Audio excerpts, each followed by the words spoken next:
ওম নমঃ শিবায়। জয় শিবশম্ভু। হর হর মহাদেব। নমস্কার। আজ মহাশিবরাত্রি। মহাশিবরাত্রির আন্তরিক প্রীতি ও শুভেচ্ছা জানিয়ে আমাদের আজকের নিবেদন মহাশিবরাত্রির ব্রতকথা। আজকের দিনে একটিবার অন্তত মহাশিবরাত্রির ব্রতকথাটি সকলেই শ্রবণ করবেন, এতে পুণ্য অর্জন হয়। শিবরাত্রির ব্রতকথা পুরাকালের কথা। তখন কৈলাস পর্বতের শিখর ছিল সর্বরত্নে অলঙ্কৃত, ছিল ছায়া সুনিবিড় ফুলে ফলে শোভিত বৃক্ষ, লতা ও গুল্ম ঢাকা। পারিজাত সহ অন্যান্য পুষ্পের সুগন্ধে চারিদিক থাকতো আমোদিত। এখানে সেখানে দল বেঁধে নৃত্য করে বেড়াতো অপ্সরারা। ধ্বনিত হতো আকাশ গঙ্গার তরঙ্গ নিনাদ। ব্রহ্মর্ষিদের কণ্ঠ থেকে শোনা যেত বেদধ্বনি। এই কৈলাস শিখরে শিব পার্বতী বাস করতেন।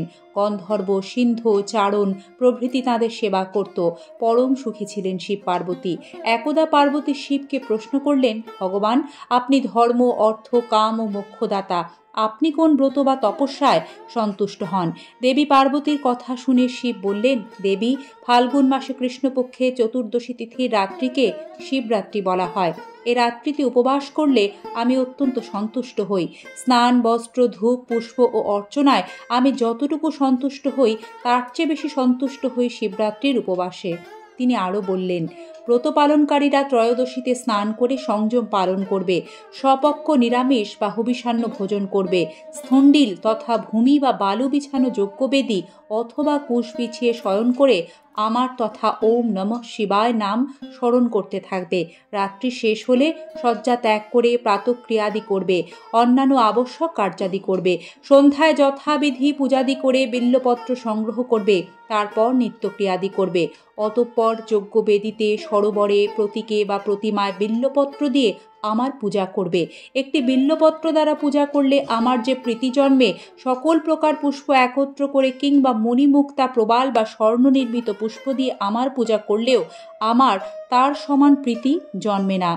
প্রহরে প্রহরে বিশেষভাবে স্নান করিয়ে আমার পূজা করবে। পুষ্প, গন্ধ, ধূপাদি দ্বারা যথোচিত অর্চনা করবে। প্রথম প্রহরে দুগ্ধ, দ্বিতীয় প্রহরে দধি, তৃতীয় প্রহরে ঘৃত এবং চতুর্থ প্রহরে মধু দিয়ে আমাকে স্নান করাবে এবং পূজা করবে। এছাড়া যথাশক্তি নৃত্য গীতাদি দ্বারা আমার প্রীতি সম্পাদন করবে।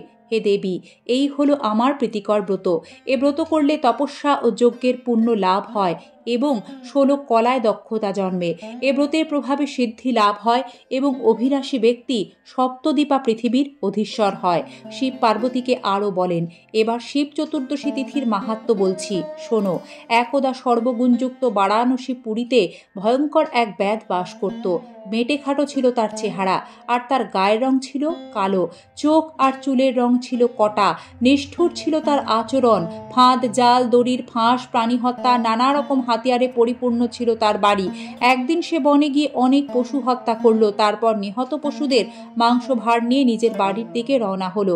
পথে শ্রান্ত হয়ে সে বনের মধ্যে বিশ্রামের জন্য একটি বৃক্ষ মূলে শয়ন করল এবং একটু পরেই নিদ্রিত হলো। সূর্য অস্ত গেল।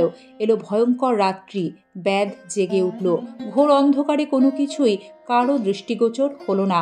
অন্ধকারে হাতড়ে হাতড়ে সে একটি শ্রীফল বৃক্ষ অর্থাৎ বিল্লবৃক্ষ পেল। সেই বিল্লবৃক্ষে সে লতা দিয়ে তার মাংসভার বেঁধে রাখল।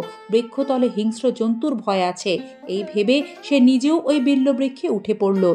শীতে ও ক্ষুধায় তার শরীর কাঁপতে লাগলো। এভাবে সে শিশিরে ভিজেই জেগে কাটালো সারা রাত। দৈববশত সেই বিল্লবৃক্ষ মূলে ছিল একটি শিবলিঙ্গ।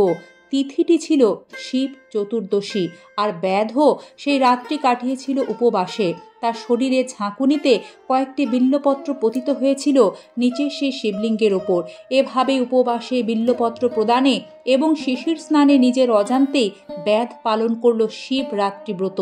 পরদিন উজ্জ্বল প্রভাতে ব্যাধ নিজের বাড়িতে চলে গেল।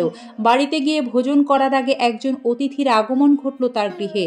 অগত্যা ব্যাধ তার নিজের খাবার তুলে দিল সেই অতিথির মুখে। ফলে তার শিবরাত্রি ব্রতের পালনও সুসম্পন্ন হয়ে গেল। দেবী, তিথি মাহাত্ম্যে কেবল বিল্লপত্রে আমার যে প্রীতি হয়েছিল, স্নান, পূজা বা নৈবেদ্যাদি দিয়েও সে প্রীতি সম্পাদন সম্ভব নয়। তিথি মাহাত্ম্যে ব্যাধ মহাপুণ্য লাভ করেছিল। কালক্রমে ব্যাধের আয়ু শেষ হলো। যমদূত তার আত্মাকে নিতে এসে তাকে যথারীতি যম পাশে বেঁধে ফেলতে উদ্যত হলো। অন্যদিকে আমার প্রেরিত দূত যমদূতদের সাথে বাদানুবাদে লিপ্ত হলো এবং অবশেষে ব্যাধকে শিব লোকে নিয়ে এলো। আর আমার দূতের দ্বারা আহত হয়ে যমদূত যমরাজকে নিয়ে আমার পুরোদ্বারে উপস্থিত হলো। দ্বারে আমার অনুচর নন্দীকে দেখে যম তাকে সব ঘটনা বললেন। এই ব্যাধ সারা জীবন ধরে কুকর্ম করেছে, জানালেন যম। তার কথা শুনে নন্দী বললেন, ধর্মরাজ, এতে কোনো সন্দেহই নেই যে ওই ব্যাধ একজন দুরাত্মা। সে সারা জীবন অবশ্যই পাপ করেছে, কিন্তু শিবরাত্রি ব্রতের মাহাত্ম্যে সে পাপ মুক্ত হয়েছে এবং সর্বেশ্বর শিবের কৃপা লাভ করেই শিবলোকে এসেছে। নন্দীর কথা শুনে বিস্মিত হলেন ধর্মরাজ। তিনি শিবের মহানুভবতার কথা ভাবতে ভাবতে যমপুরীতে চলে গেল এবং এরপর থেকে শিবরাত্রি ব্রত পালনকারীদের ওপর সমস্ত অধিকার ত্যাগ করলেন ধর্মরাজ যম। শিবের মুখে ব্রতকথা শ্রবণ করে বিস্মিত হলেন শিব জায়া হিমালয় কন্যা পার্বতী। এই মহাপবিত্র শিবরাত্রি ব্রতের মাহাত্ম্য নিকটজনের কাছে বর্ণনা করলেন তিনি। তারা আবার তা ভক্তি ভরে জানালেন পৃথিবীর বিভিন্ন রাজাকে। এভাবে শিবরাত্রি ব্রত পৃথিবীতে প্রচলিত হলো। মহাশিবরাত্রি তিথি কি জয়। জয় শিবশম্ভু, জয় মা পার্বতী। সম্পূর্ণ ব্রত কথা শোনার জন্য ধন্যবাদ।